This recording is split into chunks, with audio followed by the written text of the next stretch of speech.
मैं अयोध्या नरेश दशरथ पुत्र एवं प्रभु श्री राम का अनुज लक्ष्मण महापंडित महाज्ञानी रावण को गुरु रूप में सादर प्रणाम करता हूं। आयुष्मान भव लक्ष्मण। कहो, अपने जीवन की इस अंतिम बेला में मैं तुम्हारे किस हित की पूर्ति कर सकता हूं?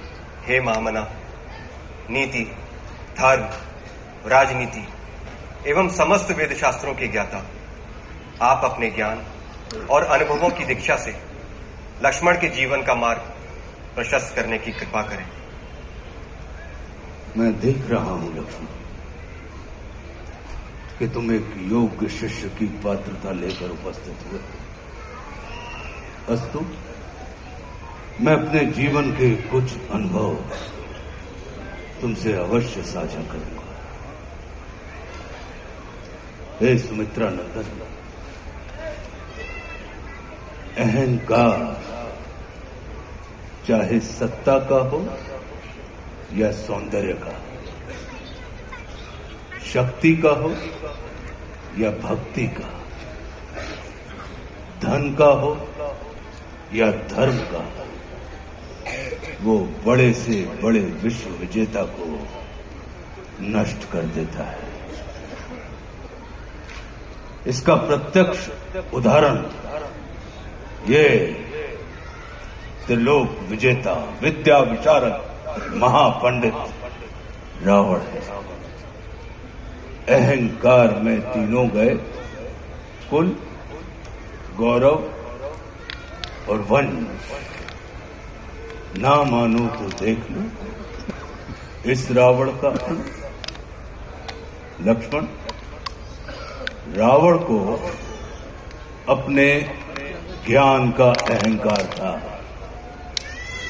और तुम्हारे भाई राम को अहंकार का ज्ञान था। लक्ष्मण, जीवन में सफल होने के लिए शत्रु दृष्टि और मित्र दृष्टि का भेद आना अनिवार्य है।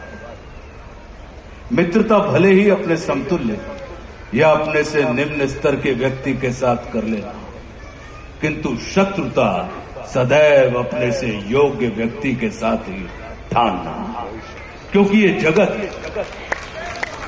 हमारे व्यक्तित्व का आकलन हमारे मित्रों को देखकर नहीं, हमारे शत्रुओं को देखकर लगाता है। जितना बड़ा और गरिमापूर्ण हमारा शत्रु होता है, उतने ही बड़े और गरिमापूर्ण की ख्याति को हम प्राप्त होते हैं।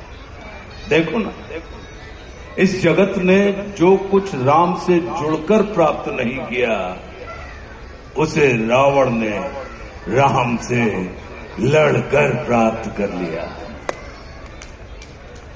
लक्ष्मण,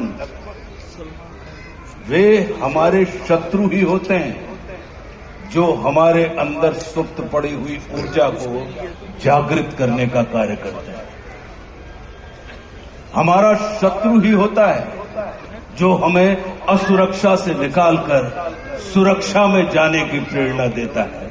वो हमारा शत्रु ही होता है जो हमें अपने सीमित वृत्त से निकालकर अपने वृत्त को असीमित करने की प्रेरणा देता है।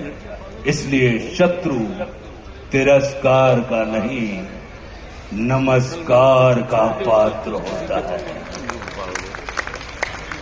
कभी अपने शत्रु को नमस्कार करके देखना, वो तुम्हारा परिष्कार कर देगा। लक्ष्मण, जैसे शरीर को संचालित करने वाला मस्तिष्क आकार में शरीर से बड़ा नहीं होता, गज को संचालित करने वाला अंकुश आकार में गज से बड़ा नहीं होता, वैसे ही व्यवस्था को संचालित करने वाले व्यवस्थापक को कभी भी व्यवस्था से बड़ा नहीं होना चाहिए।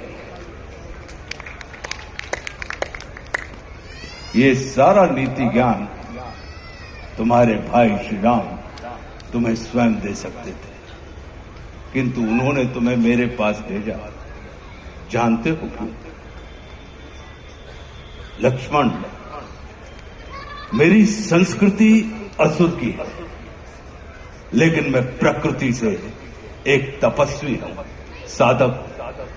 और किसी भी व्यक्ति को अपने अंतिम समय में अपनी संस्कृति के अनुसार नहीं, अपनी प्रकृति के अनुकूल कर्म करने चाहिए, तब उसे मृत्यु नहीं, मुक्ति प्राप्त होती है। और राम रावण को मारना नहीं, तारना चाहते हैं।